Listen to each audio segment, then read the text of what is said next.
Thank you. USA. USA. USA.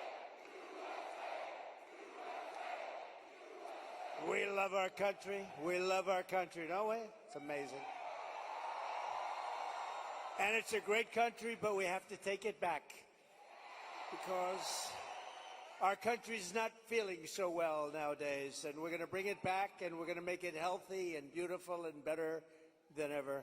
And it's really, this is some crowd, and you can duplicate the crowd outside.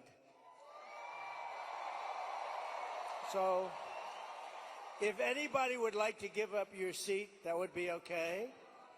No? Let's have a good time. Thank you very much, everybody.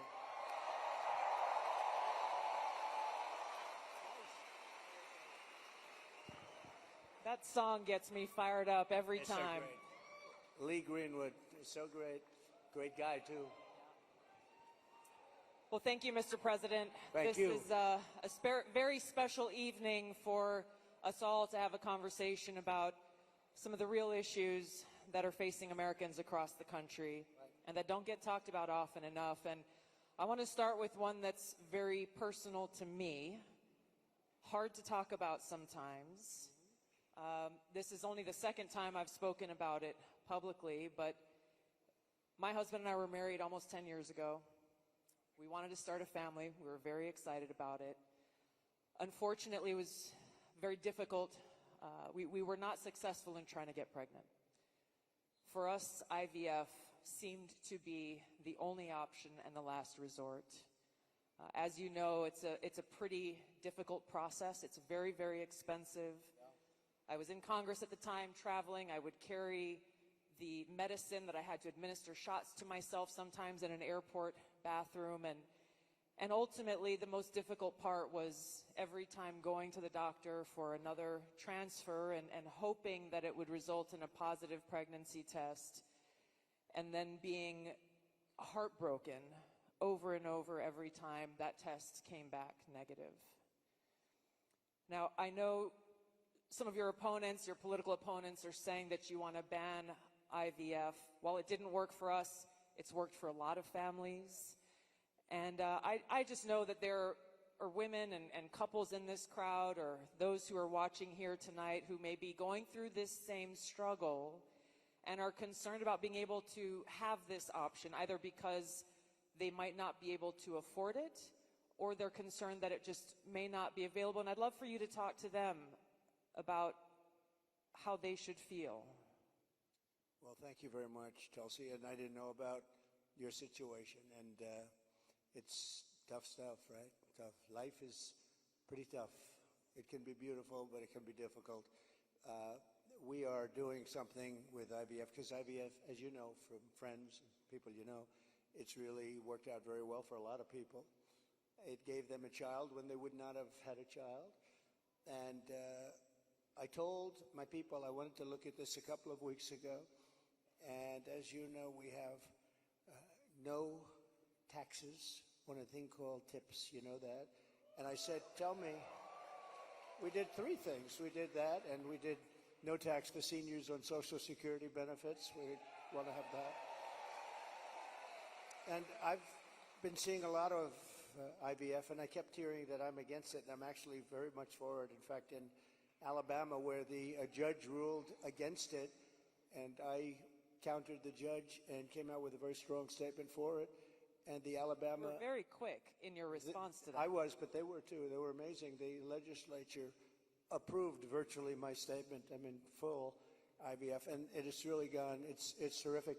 And I said, so with the tips and with the Social Security, the no taxes on Social Security, I said, maybe for IVF, and I've been looking at it, and what we're going to do is for people that are using IVF, which is fertilization, the government is going to pay for it, or we're going to get or mandate your insurance company to pay for it, which is going to be great. We're going to do that. I can't tell you how life-changing that would be for so many families. because it costs a lot of money. A lot of people go into debt just for the hope of being able to start their own family. Well, it's big, and you know what? We want to produce babies in this country, right? We want to produce babies. So I think it's going to be something we sort of announced it a little bit. We were in a great place, Michigan. We all love Michigan, right? We're going to bring back the car industry, and we're going to get a lot of it back to Michigan. They've been taking our cars away. They've been taking our manufacturing away over years, over decades. And if you look at it today, it's a shell of what it was years ago, but we're going to bring it back. Mexico is right now building massive car factories, actually being financed and built by China. They think they're going to sell their cars back into our country. It's not going to happen. That's not going to happen. Oh, listen to that. That is not going to happen. But so many things have gone wrong in the car industry. The union leadership has been horrible. I think I'm going to win by 85%, the union, but because we're bringing it back. And we're going to have electric cars, but we're going to have gasoline-powered cars, and we're going to have hybrids. We're going to have every kind of car. We're not going with just that. But I just felt that it would be a good place to announce it, and we did sort of the announcement there a little bit, and now we do the big announcement tonight in front of all of these television stations, all of the fake news, the fake, they're all over the place. They're all over the place. I don't know what's going on. We don't even know, I was saying, because we're doing this, and I finished, and I figured I was going to come here, and we're going to make a speech. I had a speech all set for you. I was ready. They said, sir, you're actually doing a town hall. I said, oh, nobody told me that. I said, who's doing it? They said, Tulsi. I said, well, that's at least good news. I've been a fan of hers for a long time, I have to tell you. So I didn't even know.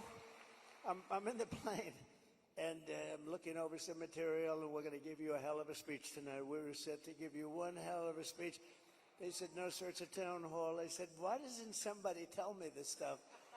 And I don't even have any idea who we're doing it for. I don't know. Is it for a network or what? I see a lot of television all over the place, so maybe it's on all of them. But I did get to see the strangest thing today.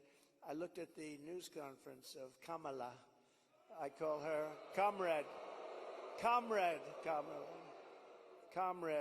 Kamala. She's you know that. She's a Marxist. Her father was a Marxist before her.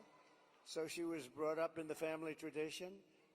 And she really is, and this country is not ready for a Marxist. We don't want a Marxist as a president. And she destroyed San Francisco. She destroyed California. And we're not going to let it destroy our country. I'll tell you, it's not going to happen. So, but just to finish, so for some reason she doesn't want to talk to anybody. So she's either not the smartest light in the ceiling. I'm trying to be nice here. I want to be. They say, be nice, sir, be nice. It's hard to be nice when somebody is destroying your country and wants to destroy your country. It's hard to be like nice. But she is, she was a terrible vice president. She was a terrible border czar, worst in history probably, not just in this country. But the border, millions and millions of people, I say 20 million plus, have poured through the border during their term. I had the safest border in the history of our country. They have the most unsafe border in the history of the world. And they're coming through. And many of them are from prisons and jails. There's a slight difference, as you know, prisons and jails. Many are from mental institutions and insane asylums. And many are terrorists. And they're pouring into our country at a level. I don't know if you saw the news today, Tulsi. They had a lot of them, Venezuelan people with lots of machine guns taking over a building someplace. I'm looking, I'm saying, where is that? They went in and they took over a building. This is just the beginning. They're taking their criminals from all over the world, not just South America, not just Venezuela, which you've been reading about, all over the world. They're taking their criminals and they're dumping them into the United States. Kamala is allowing it to happen. And they actually want to give them papers. They want to make them citizens, and they want to give them your Social Security. They want to give them your Medicare. and your Social Security will collapse under her. I'm the one that's going to protect the Social Security. But they're coming. I will totally protect, as I did for 4 years. And there was no age increase. There was no anything. We're going to protect.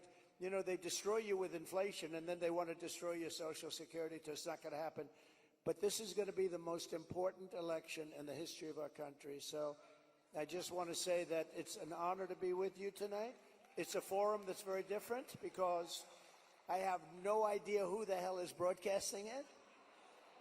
But all we'll do is we'll talk because we're friends. I love this state. I gave them Marinette. We gave them a very big, you know, Tulsi, we have a ship contract.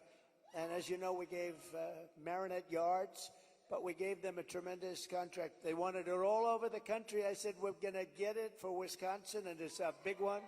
And they're doing a great job, I understand. So we got that.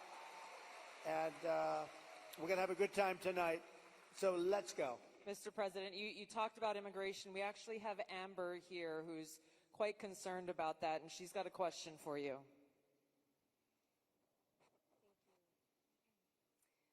Mr. President, hello.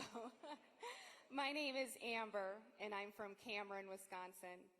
I have 3 beautiful children, and I'm torn on who to support. My youngest daughter is here tonight. My oldest son is 18, and he just started trade school this week. Very proud of him. My concern is that illegal immigration is threatening opportunities for my children. I worry that it's taking away jobs from Americans. I'm wondering, what will you do about that? All right, well, it's great. I think I'll stand up and, do you mind if I turn around? Thank you, Amber, very much. And you're right. I'll tell you, we have the people that I'm talking about.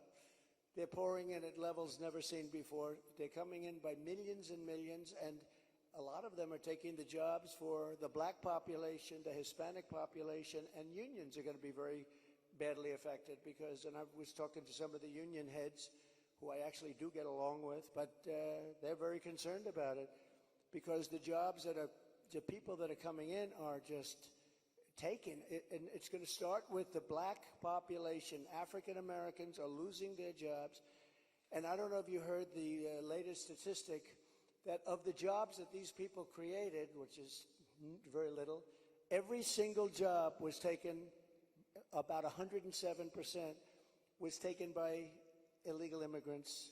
There's been no job creation from them. The jobs were filled by illegal immigrants.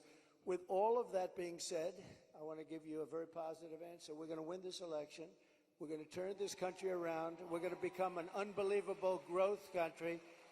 And your boy is going to have the greatest job. And you want to have a lot of choice with jobs. You know, you want them to go up and they get up and they, it's hard to believe I have that the way I get treated. But I look forward to every day because we're going to make America great again. So I really do. I look forward to it. That's right. But we're going to create a lot of jobs. We're going to create. Does he want to stay here? Or does he want to go to a different state or anything? Yeah, someplace in the Midwest. But this is a good place to stay, right? Wisconsin. So we'll be creating tremendous jobs for our country, and we're also turning away. You know, we're going to be closing the border, really closing it. By the way, did you see? So Kamala was for defunding the police. She was for open borders. She was for everything that you're not against. I could go through 14 different. She's changed on every single one of them. In fact, I think we should see the man in the red hat and the beautiful woman in the red hat says, "Make America Great Again." Perhaps we should give Kamala a "Make America Great Again" hat, right? But the problem is, that's not her belief. Her belief is open borders. Her belief is getting rid of Social Security. Her belief is doing all of these plans like for health insurance, where you have one big government-run mess. And if you have private plans, a lot of the people in this room have private plans. They're incredible plans. They worked hard to get those plans, and that's what they want. But with her, she wants to have, it's really a communist type of government. And I just saw her, Tulsi, she was sitting behind a desk doing this interview, And I said, Dana Bash, you could make yourself big tonight. All you have to do is be fair. I haven't seen the questions, but they gave out a sample. In fact, she's going to be on later on tonight with a taped. It was a taped. We're doing it live. Why are we doing it live and she's doing it taped? But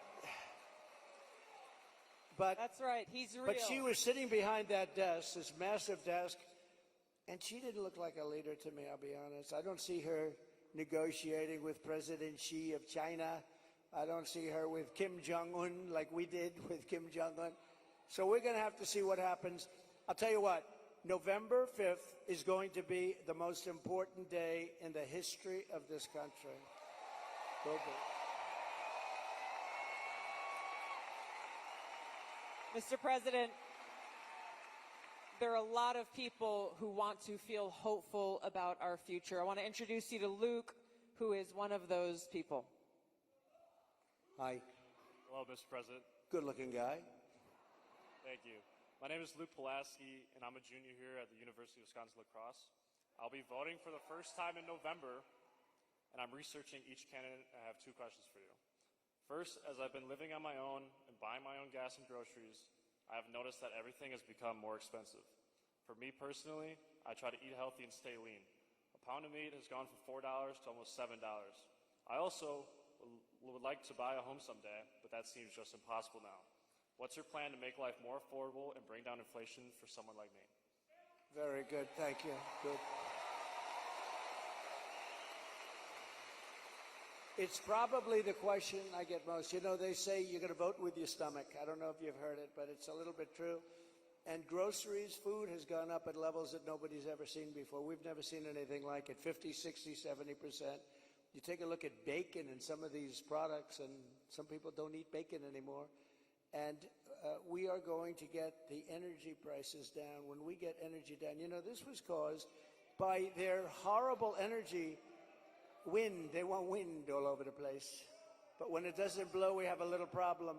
This was caused by energy. This was really caused by energy and also their unbelievable spending. They're spending us out of wealth, actually. They're taking our wealth away. But it was caused by energy. And what they've done is they started cutting way back. We were in third place.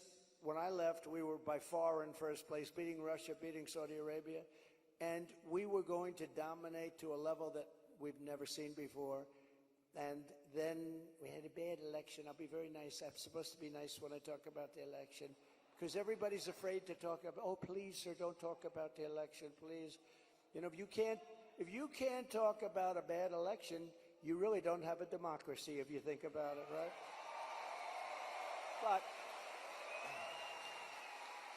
But what they did, Tulsi, is they took back the oil production.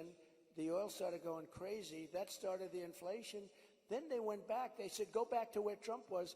The problem is that we would have been 3 times that level right now. We would have been so dominant over Russia and Saudi Arabia. Look, Saudi Arabia, Russia, a lot of oil. We would have had more. You know, we had something in Alaska, Anwar, that I created. I mean, Ronald Reagan wanted it. You remember? Ronald Reagan wanted it. They all wanted it. And I got it approved. Nobody was able to get it approved. I got it approved. And the first week in office, they turned it back. They said, no, it's the biggest site possibly in the world. Could be bigger than Saudi Arabia. Well, we're going to start that up. We're going to become the energy capital of the world. We're going to pay down our debt, and we're going to reduce your taxes still further. And your groceries are going to come tumbling down, and your interest rates are going to be tumbling down. And then you're going to go out, you're going to buy a beautiful house, okay? You're going to buy a beautiful house. That's called the American dream. The American dream. Thank you. Mr. President, I want to ask you a question about national security, but first I think it's important to point out what Luke is talking about, the cost of groceries, the cost of gas, the cost of housing, mortgages, rent, everything has gone up. Kamala Harris's plan that she has announced is government price controls. And I think it's important to touch on, you just laid out your plan. What's going to happen if Kamala Harris institutes price controls? So that's a communist plan. It's never worked. And it's been tried by others. Believe it or not, Richard Nixon tried it. A lot of people tried it. It's been tried many times, and it always leads to the same failure. Tremendous inflation, lack of product. You don't have anything. The stores are not stocked. It has never worked. It's called control. They want control. And, look, it's been so often. And everybody that comes in, they say it. It sort of sounds great. We're going to go price control. Actually, when she announced it, she got absolutely slaughtered by even Democrats because it doesn't work. It's a known loser. So now she doesn't talk about it. Do you notice she doesn't talk about climate change anymore? She's not talking about it. You know why? Because people don't want to hear it. They want to live a good life. They want to live a life. They don't want to stop your industry with climate change. They used to call it different things, global warming. Remember? That wasn't working because it was getting a little bit cooler. So they said, what are we going to do? We'll call it global cooling? No. So they came up with the words climate change because that takes care of everything. Climate change. The climate's changing, but according to them, we're all going to be gone in about, what do we have, 3 years left? They had 12 years, remember? So in about 3 years, let me tell you, we do have a problem, though. It's climate change, but a different kind of climate change. It's called nuclear global warming. We can say that's global warming. And if we don't have a smart president, you have 5 nations now with pretty massive nuclear power. Some have very massive, including us and Russia. China's behind, way behind, but within 4 or 5 years they'll catch up. And we don't want them to catch up. Look, the biggest problem, in my opinion, the biggest problem our country has, the biggest problem the world has, is nuclear weapons. They are a destructive force, the likes of which nobody has ever seen before, and we have to make sure they're never used. We have to make sure it's not going to happen. You're exactly right. You brought up Ronald Reagan already. Ronald Reagan famously said, a nuclear war can never be won and should never be fought. And I think it's interesting you talked about climate change, Mr. President. The Democrats and Kamala Harris, they were quick to talk about how climate change is an existential threat. But what they're not talking about is the existential threat of nuclear war and World War III, which is exactly where we sit today because of the warmongers and their puppets, Joe Biden and Kamala Harris. And they don't want to talk about it because the consequence of where they have taken all of us, as the American people and the world, is economic hardship around the world, a destruction of our economic well-being, and an annihilation of humanity, our families, our kids, our communities around the world. There was a recent poll that YouGov did that pointed out over 60% of Americans feel that World War III and nuclear war is going to happen within 5 to 10 years. And when I heard that, I felt so sad because they're at a point where they feel like this outcome, the annihilation of the world, is inevitable. So I wanted to ask you about this because it's important that people understand what kind of leadership you bring, what you will do to stop this slide towards nuclear war and World War III so that we can feel hopeful again. Well, thank you. So Viktor Orban, a very strong leader from Hungary, Prime Minister of Hungary, they asked him recently about what's the problem in the world. A few years ago, during my term, we didn't have Israel being attacked. We didn't have Russia attacking Ukraine. And they asked him, why is it so bad now? The Middle East is on fire. So many places are on fire, and there are plenty places that could very well and very quickly catch on.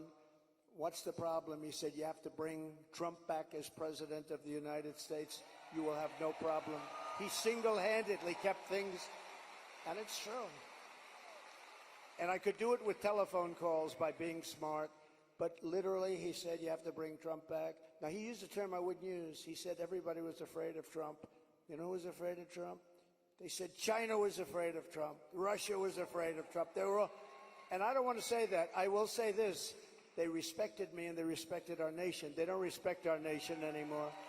They don't respect our nation anymore. Think of it. What would the world be like if Russia didn't do what they did, and they would have never done it? I used to speak to Putin about it. I had a very good relationship. No chance. You know what happened, I think, Afghanistan, when he saw the horrible leadership that we displayed in Afghanistan. I think he said, wow, this is a time to go in, because I wasn't there. He would have never done it if I was president, and Israel would have never been attacked. Think of it, what would this world be like? You wouldn't have had that disaster. And it wasn't leaving Afghanistan, and they should have kept Bagram. That's the big air base. It's 1 hour away from where China makes its nuclear weapons. They didn't keep it. You know who occupies it now, Tulsi? China occupies it. So we have, if you have the right president, and we don't right now, do we even have a president? He just came in, think of it. He just came in from wherever the hell he went. You know, there was a coup. He just doesn't know it yet. But there was a coup. How about that? He got 14, I'm not a fan of his. He was the worst president. But, You're not? but think of this. He got 14 million votes. She was the first one to leave, you know. Kamala was the first one to quit. She never made it to the first state in the primaries, which was Iowa. Never even came close. Other people did, but she never even came close. And all of a sudden, she was picked, and she's now running for president. And look, it just started, really. It just really started. The polls have us up here. We're up in states, but it's close. It's close. It's close, and you know they cheat like hell, so we don't want to have it too close. But we have to win this. We're not going to have a country. But with him, I was so far up. We had a thing called. How did he do in the debate? Did you think he did well? Not too good. No, they wanted to have a debate. I said, okay, it's a little bit early, isn't it? I was trying to talk them out. I said, well, it's a little early for a debate, right? And they said, well, I think we'd like to do it. And that was not a good debate for them. That was not a good debate. So that was the beginning of the end for him. And they started looking. But they picked a woman that had absolutely no votes. She got no votes. And now she's running. So when you say threat to democracy, they are a threat to democracy. I'm not a threat to democracy. I'm not a threat. Thank you. Mr. President, crime and the rise of crime is on the minds of a lot of people. I want to call on Danielle here, who has a question for you. Hi, Danielle.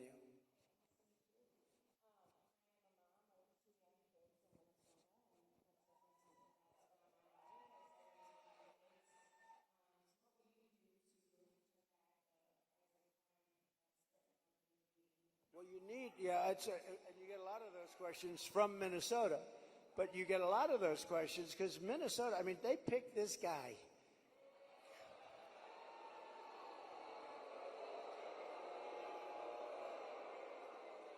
He is weird. What? He's weird. I'm not weird. He's weird.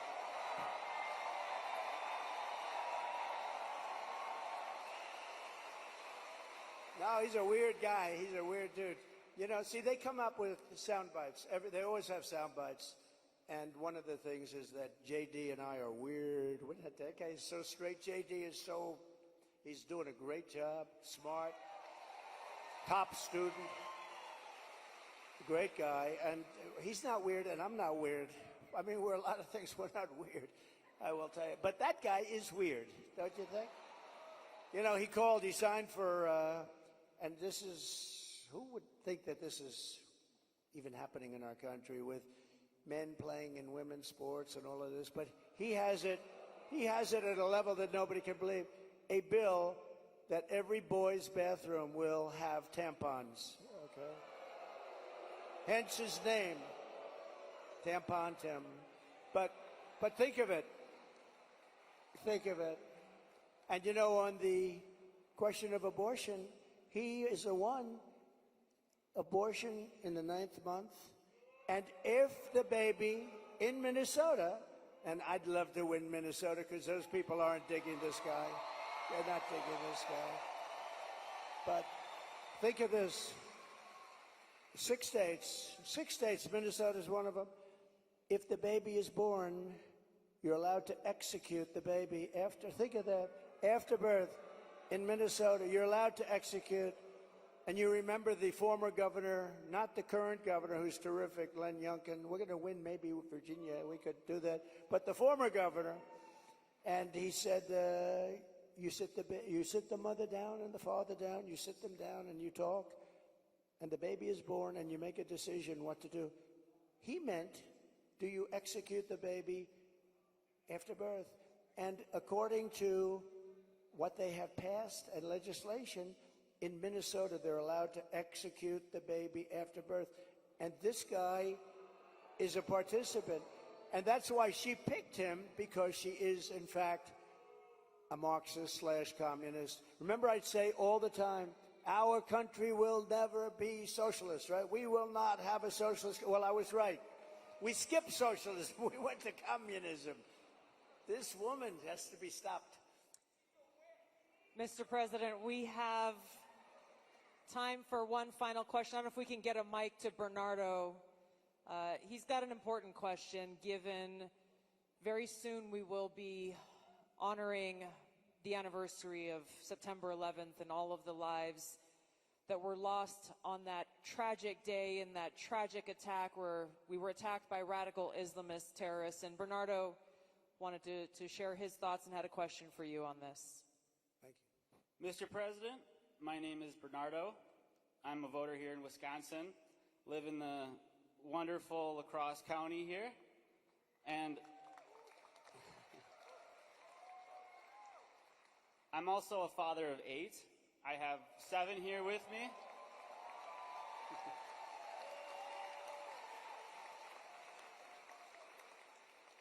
And it's the anniversary of 9/11 is coming up. I'm concerned that we're more vulnerable now than ever. And we have a Democrat nominee who doesn't even want to say the words, says we shouldn't say the words, radical Islamic terror. How are we going to protect America from a terrorist attack?